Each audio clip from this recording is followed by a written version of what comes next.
Welcome to the Miscarriage Hope Desk Podcast, where we help women struggling with recurrent pregnancy loss by sharing stories of hope and interviews with experts in the field of fertility and miscarriage. If you want to download our free lab checklist, go to miscarriagehopedesk.com/labs. Again, you will go to miscarriagehopedesk.com/LABS to download your free checklist. If you want to connect with others going through recurrent miscarriage, please check out our show notes for a link to our Facebook group. Now I'm going to hand it over to your host, Laura Bowder, for today's episode.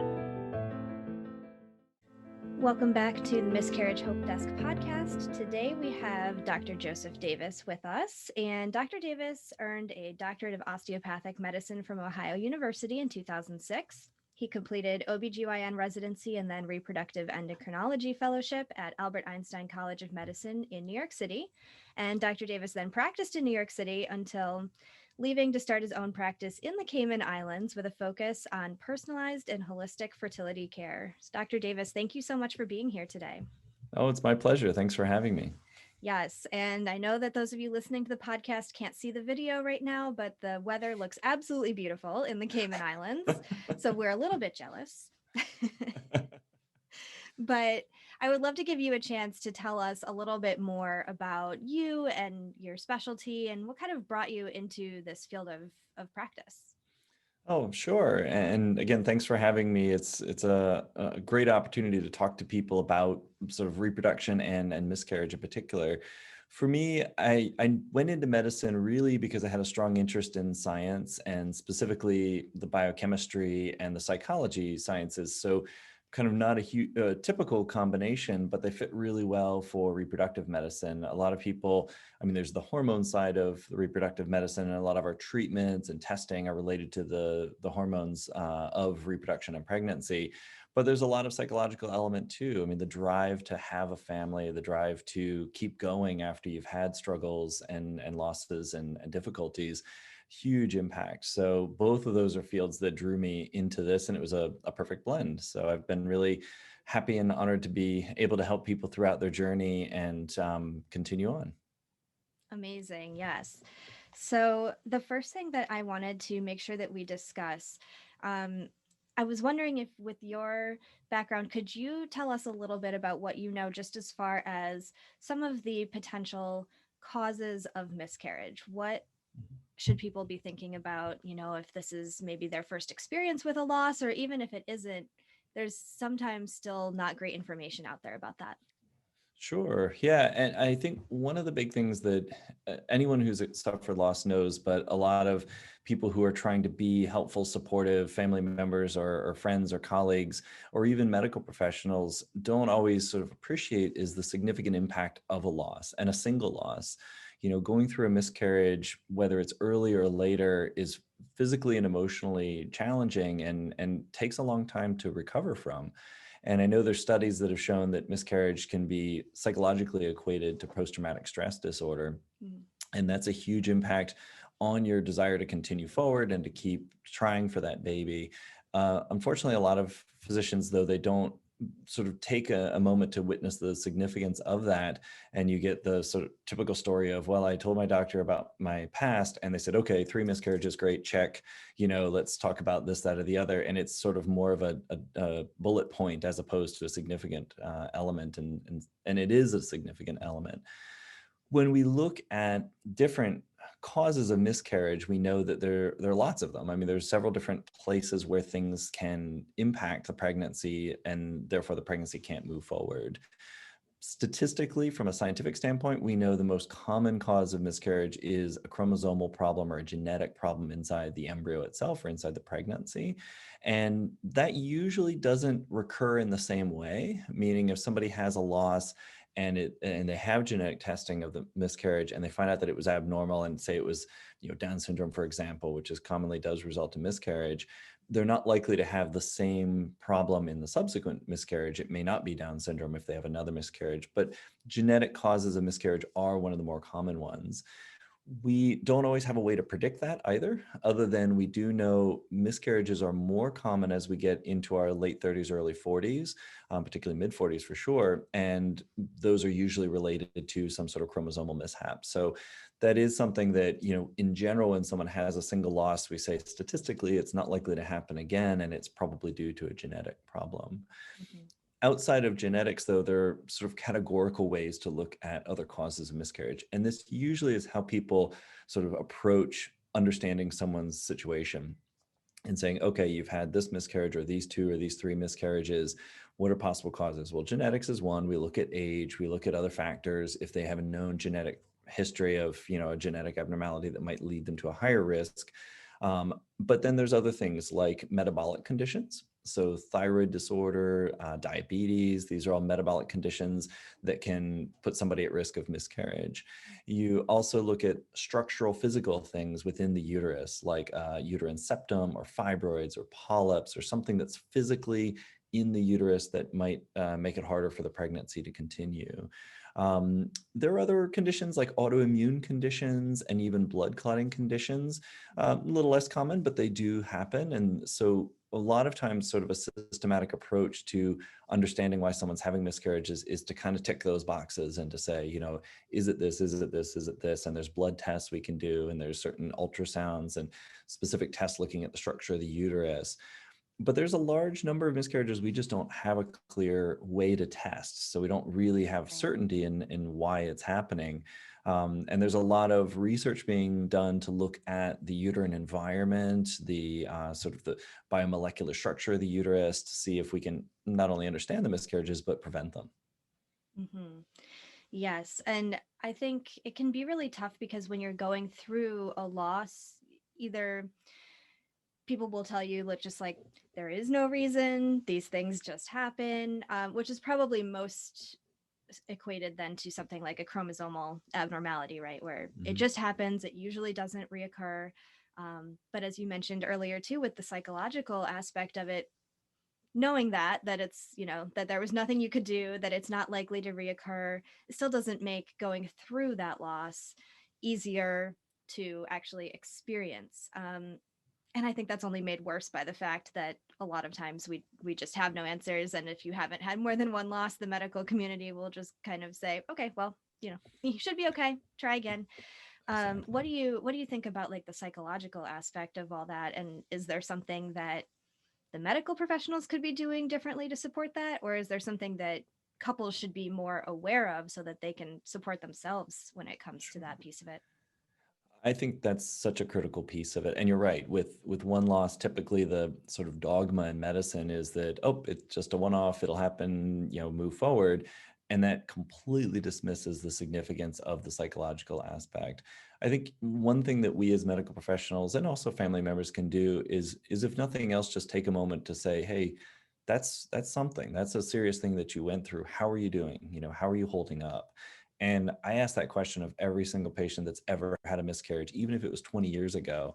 And I can say universally, people say, I've got good days and bad days, or it was really hard at the beginning, it's gotten better, or it's never gotten better. That was still a significant impact in my life. And that's meaningful. And so one thing that we tend to do in medicine in general and in our lives in general is we tend to kind of quickly move through, okay, it's ready for the next thing, ready for the next thing. Sure. And I think one important aspect is going through a miscarriage isn't something you just bounce back from. And you don't just jump, oh, well, I had the miscarriage, now I'm ready to try again, or I'm ready to do something else. Take the time that you need as an individual, as a couple, really sit with that, sit with how you feel about it, whether it's good or bad, whether you feel like you're, ready or not ready, just feel what you need to feel. And don't let other people sort of poo-poo it or dismiss it until you're ready. And you may not be ready, but there does come a balance point where people say, you know what, yes, it's still painful, it's still emotional, but I'm at a good point to move forward.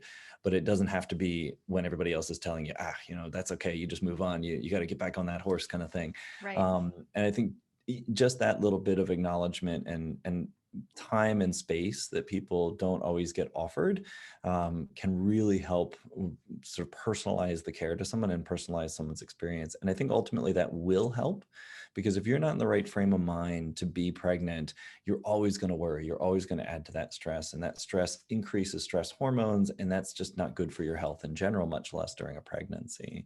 So there's always going to be things that pop up. You're always going to get to that stage of pregnancy where the last loss occurred, and it's going to be a terrible time and it's going to be hard. Right. But jumping into it before you're ready just makes it one more level of difficulty.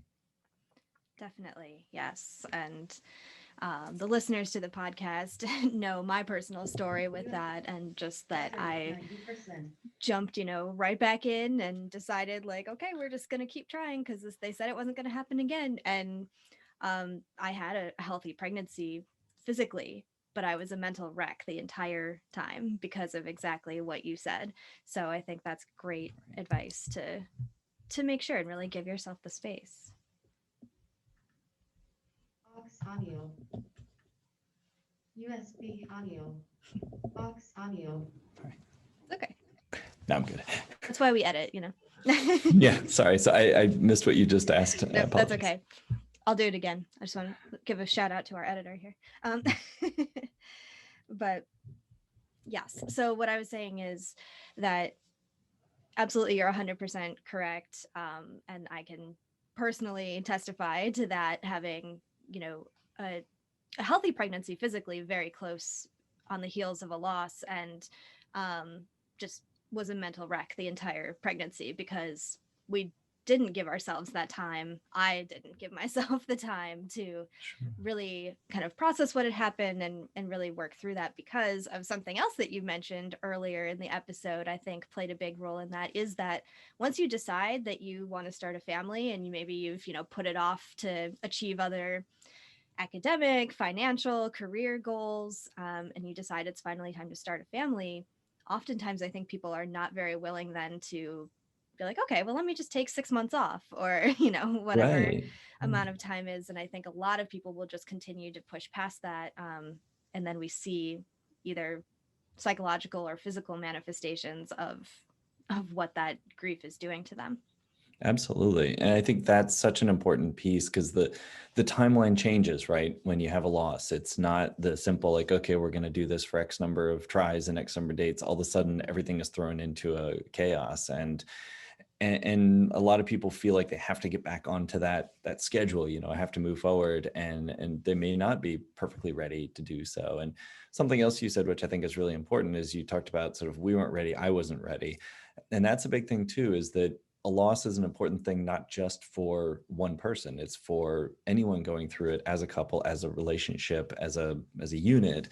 It impacts people obviously different ways, but I've had a lot of conversations with partners of people who've gone through miscarriages, and they felt like, oh my gosh, like, not only am I seeing the person that I love go through this, but like, I'm feeling all these emotions, but I feel like I have to be the strong one to support. Mm-hmm. And so there's a lot of people don't take the time to kind of, doctors at least, or medical professionals don't take the time to talk to the partners about how they're holding up and what they're able to feel like they're able to give and contribute.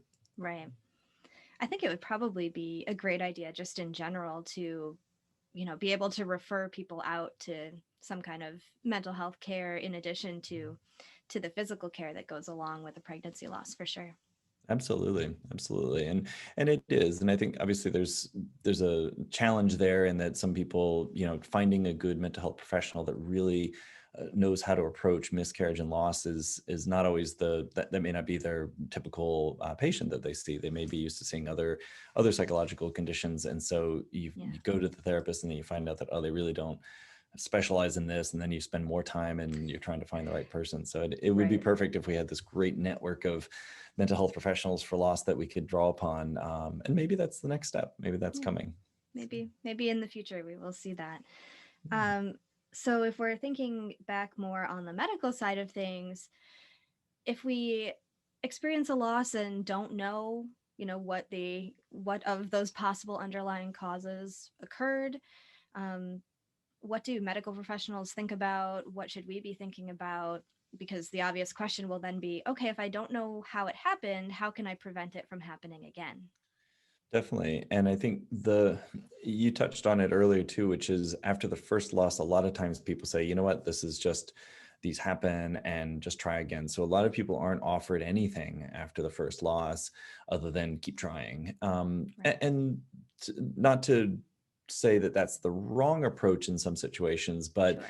it's sort of based off the data that we know statistically. Miscarriages do happen at all ages, and oftentimes we can't find an answer for it. So to spend time and money on resources on understanding why miscarriage occurred, oftentimes you're not going to find anything, and that doesn't necessarily give you solace or give you answers.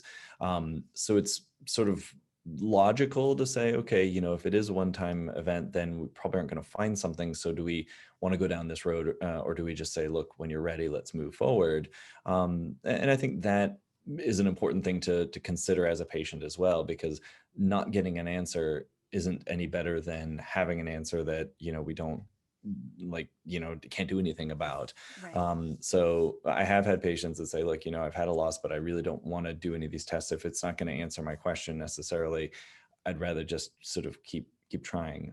So when we do testing though, and that could be at any stage, when someone does test for causes of miscarriage, some of them are very testable, some of them are not. I think, when it comes to metabolic conditions, for example, like thyroid and diabetes, things like that, easy to do. Blood tests, medical history, kind of look at, is there any medical condition that's causing this?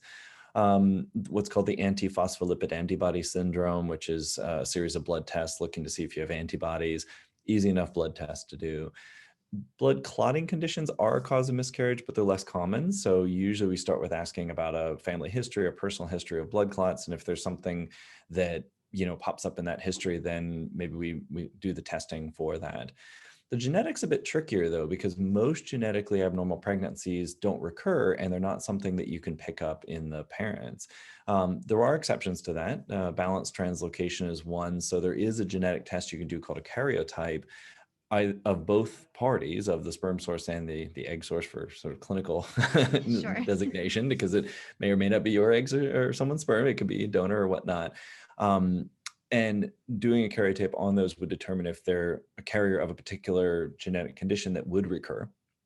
So there are some tests for that. In the event that all of that is done and we just don't know, and we've looked at all the details of your menstrual cycles and your history and everything else that we can possibly imagine, then we start looking into the less testable, sort of more kind of hypothetical options. A lot of people will use sort of empiric things like progesterone. They'll start progesterone after they ovulate or when they get their positive pregnancy test, because we do know progesterone supports early pregnancy. And in theory, some people may have a deficiency of progesterone that's not measurable, but this will help. A lot of people just take a blood thinner like a baby aspirin. And again, the idea is that although we have testing for blood clotting conditions, it's not the world's most comprehensive test. You may have some undetectable blood clotting condition, and a little extra blood thinner could help. And baby aspirin's fairly benign. A lot of people also go the world of holistic. They look at, vitamins and supplements and things like that. Those can be good and bad. They're a little tricky, but that's something that, is definitely an approach that people take. The sort of other side of it that I think is really important is really to look at, and we talked about the mental health part, but the stress part of it. We know that if someone is sort of really experiencing a lot of emotional, physical stress, then things like mindfulness meditation have been shown statistically to help with that. And also I look at someone's lifestyle as well. If somebody works swing shifts, they're up all night one week and they're up a different shift the next week, that physically is straining on the body emotionally, as well as it just drains you from all other aspects of your life. So trying to look at all those different aspects and see, are there ways we can improve this? And always, of course, it's great to have good nutrition, good health, all of those things. Beyond that, we tend to do a lot of early monitoring of pregnancy, which isn't really to prevent miscarriage as much as to help identify it earlier. And so, and I'm always frank with my patients about that. They say, look, I know you've had lots of losses. We haven't found an answer. We're going to try these things that we don't know if they're going to work, but I'm happy to see you at 5 weeks, 6 weeks, 7 weeks and see, but there's nothing we can really do at that point other than get more information. And I've had patients say, you know what, thank you very much. I'll come back at 10 weeks if I'm still pregnant. And I respect that. I think that that's, for them, that's an important piece, much like the person who doesn't want to do the testing because they're like, you know what, I'm just going to keep things as natural as possible, and that's okay. And supporting people in their decisions is super important. Yeah. Yeah, I think there's definitely the type of person that wants all the answers and wants as many tests as they can possibly get. And there are people that USB audio. just don't want that Aux side of it. audio. Is it the audio again? Yeah, sorry. I'm so sorry. All of a sudden I start hearing another voice. I'm like, that's No, I'm sorry. I need to. I'm sorry. My speaker's giving me grief. I apologize. it's okay. So yeah, so the it'll be up to the couples to decide kind of how they want to move forward after maybe one or two losses. Is there a point where you start to more strongly encourage some additional testing? What do you do with your patients who continue to experience loss, even if they've started making, some of these small changes in sleep habits or working on their mental health, nutrition, those kinds of things? I mean, definitely, I think the testing is sort of a good place to start, because it does give you hopefully some insight, but as we know, it doesn't always answer it. And knowing that the genetic component is a huge part of it, and particularly if someone's at an age where genetic abnormalities are more common, then we start talking about things, although it seems like a big leap for a lot of people who have gotten pregnant on their own, a couple of times and had losses, to say, are we doing IVF? But in vitro fertilization is an option for genetically testing embryos. And I've had more than enough experiences with patients who had multiple miscarriages. They theoretically are young. They are young. They theoretically should have, great chance of success, but they're not. And we can't find an answer. And we do genetic testing of their embryos with IVF, and we find a huge number of abnormal embryos. And we say, great, now we figured it out. You're producing a disproportionate number of abnormal embryos, and the body recognizes that, and you end up with a miscarriage. So that's an option to sort of take the genetic component, for the most part, out of the picture. And I think that's super helpful for a lot of people, even though it is a big sort of mental leap to go from trying naturally and getting pregnant to jumping to IVF, and financially, of course. But it does give us a lot more information. IVF gives you control over the different aspects of the process. So growing an egg and collecting the eggs and fertilizing them and doing genetic testing is sort of the first stage, but getting that embryo into the uterus and having it implant and having it stay implanted is the second. So there are some times where IVF gives you the advantage of, okay, we can do things at the time of implantation, or we can really know when the early stage of pregnancy is occurring, as opposed to waiting to find out that you missed your period and, oh my gosh, now I got to get to my OB, I got to get everything, on my progesterone and all that stuff. Right. A little bit more control. And another thing for a lot of people is they feel loss of control after multiple miscarriages. Like they're doing everything they can, and they don't have any ability to regulate it.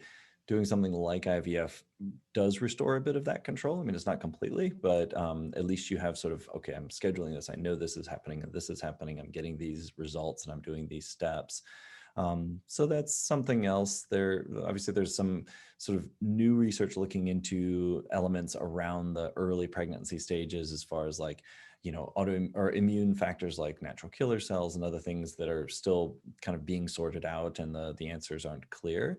But there are options, and when is the right time to do it is so individualized. I think, if you read the textbooks, of course, it says after 2 to 3 miscarriages, then do testing and then offer these, subtle treatments. But I think that dismisses the patient experience. So having that conversation with someone and having them choose whether they want to proceed forward or not is the most important thing, in my view. Yeah, no, I can appreciate that. And I think that it is really important to give the couple a sense of control as much as possible, because like you said, there is so much that's out of your control when starting your family doesn't happen for you, as easily as you're seeing other people start theirs, or at least you think that they're easily starting theirs. Of course, we never really know what's going on for others, but what are some of the things, like, you mentioned some of the things that the medical professionals are starting to look into. Are there some things that even the medical professionals still don't really know about miscarriage? So like we as the patient might be thinking like, well, they know what could be going on, but they're just not telling us because we haven't suffered enough losses yet, when in reality, there's probably a lot that you as the medical professionals still don't quite know for sure either. Absolutely. And I think that's the piece that is always challenging, because as a patient, you want to believe that your doctor knows everything, and it's Right. just, like you said, just waiting to do the next treatment at a certain point. And it's not that the options have been exhausted.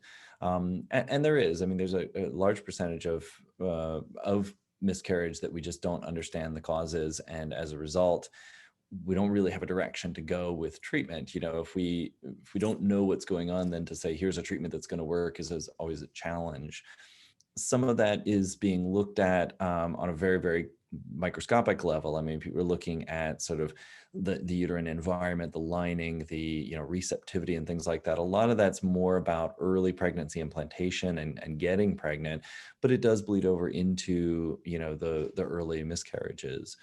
Later miscarriages are also kind of tricky, because there are definitely things change throughout the pregnancy, through the first trimester, second trimester, third trimester, and those can be extremely difficult to understand. I mean, there's very different causes of later losses than earlier losses, including infections, viral illnesses, things like that, which of course is sort of one of these big questions we're now having with the COVID pandemic is, Right. what are the impacts at different stages of pregnancy? And it's being looked at, but we don't know. And we've seen with other infectious diseases, throughout history, that it definitely can lead to miscarriages or loss during pregnancy, particularly later, and also just problems of the pregnancy in general. And then there are other factors that can happen in a pregnancy and then lead to problems in future pregnancies. So there are a lot of things that are being explored and being studied, but there's room to study it more and there's things to be learned.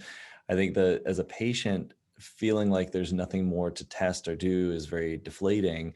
But I would say that there are things being looked at, and people are focused on finding those answers. Even if we don't have the answer now, we might later. But I think also for doctors, it's important to share with your patients, say, hey, you know what, this is the extent of what we know as it is now.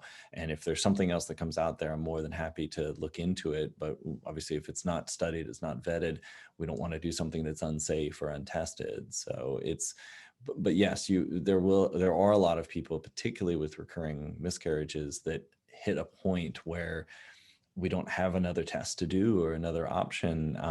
Unfortunately, a lot of those patients don't get a lot of good reassurance from their doctor or their health professionals, and they seek help elsewhere. And eventually you can find someone who has some idea. It may or may not be right, but if you ask enough people, you'll get enough opinions. Yeah, it'll be an idea. We don't know if it'll be a good idea. but- Exactly. Yeah. Well, and I think that's the tough part too, is that if you don't feel like your medical professional is being upfront or sharing everything, then everyone wants an answer, even if even if you're the people who are like, okay, I don't really need all the testing right now, I'm fine to just keep going. I feel like eventually you will get to a point where you have to have an answer, and it could be anything that's satisfying to you, whether it's a medical reason, whether you decide to lean more heavily on the spiritual side of things, Mhm. the mental Mhm. health side of things. I think it's just humans want answers to things. Exactly. So We absolutely do. You're right. You're 100%. so yes, but I appreciate, you being upfront and honest about what the medical profession knows and doesn't know at this point. And I think it's just important for everybody to know that there are options out there if you want to look into things further, and that there are also professionals out there who are supportive of just letting you continue to try and control the experience as much as you can as well. Mhm. Definitely. So, what would you say that your biggest piece of advice would be for a woman, for a couple who is experiencing recurrent pregnancy loss? That's a good one. I think that the most important thing is to not lose faith, to really stay as positive as you can, to stay sort of keeping the positive view of the future despite everything you've gone through. And that's obviously easier said than done. Anytime when we're at our lowest, it's hard to see that there's somewhere to go, but there's only one way to go, and that's up. And I think that's the important thing to keep in mind. And so for people experiencing it, for partners, for loved ones that are, being there to support you during the process, sort of trying to sort of not dismiss the significance and the negative experience that someone's having, but to say, you know what, we're going to get through this. We're going to get to the next stage. Tomorrow's another day. I mean, whatever, pick your sort of phrase. Right. But I think being mindful that, you are strong and you can make it through this is super important. And I think that, it's again, it's a difficult thing to do, but it's also a very inexpensive thing to do. To stay positive is something that only you have control over. And so I think that's one of the biggest things. I think with that is surround yourself with people, both professional and otherwise, that support you and love you and are there for you during your journey. I think that a lot of times people find that, and it does depend on the region and where you live, of course. If you're in a very limited environment, there's only one person that does women's health in the whole 100-mile radius, then that's who you have to go see. But if you're not getting the experience or you're not feeling like you really are getting the answers, all of us can do a virtual consult, or most of us can do a virtual consult, hop on there with someone else and get a different opinion and just make sure that you're getting all the information. You should feel as a patient and as a person that you're respected and that you're being cared for. And if you don't feel that connection with your doctor, it's no harm to just look for another doctor and not look for another practice.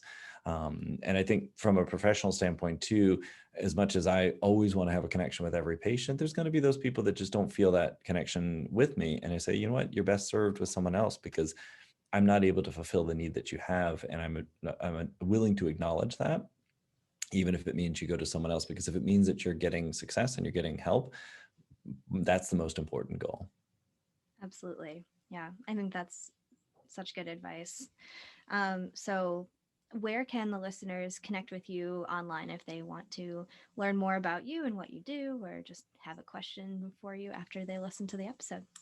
Oh, sure. So as you mentioned, I have a fertility practice in the Cayman Islands. It's the only fertility practice in the Cayman Islands, called Cayman Fertility Center, or Cayman Fertility Center. We are online at Cayman, CaymanIVF.com. Realize it says IVF on the website, but we do more than just that. That's where you can find the website. On there, there's a contact form that you can reach out to us if you want to schedule a consultation. We do virtual consultations as well as in person. So most of our patients that aren't here, obviously it's virtual. There's also an email, contact@CaymanIVF.com. Try to keep it simple. Everything's CaymanIVF.com, and all of our social media, Instagram, Facebook, everything is CaymanIVF.com or CaymanIVF@CaymanIVF. So any one of those, you can reach out to us. There's phone numbers on the website too. But we try to be as accessible and open to patients finding us and reaching us. And so that we can really have that initial talk about what is going on with you and how can we potentially help you. Great. So all of those will be linked in our show notes. And Dr. Davis, I want to thank you so much for coming on and sharing your expertise with us today. Well, thanks again for having me. It's my pleasure. Thank you for joining us today, and don't forget to check out our show notes for details on joining our Facebook group and for following along on Instagram. If you would like a free recurrent pregnancy loss lab checklist, go to miscarriagehopedesk.com/labs. Again, that's miscarriagehopedesk.com/LABS to get your free downloadable checklist. And for even more resources, visit the Miscarriage Hope Desk website, where we have stories of hope, plus an entire library of evidence-based research articles related to fertility and miscarriage. If you enjoyed this episode, I would so appreciate it if you rate, reviewed, and subscribed to the Miscarriage Hope Desk podcast. Your ratings and reviews will help others to find us. I want to wrap up by saying that if you are going through a miscarriage, my heart goes out to you, and as difficult as your experience may be, I want you to know that you are not alone and that you will find a path forward.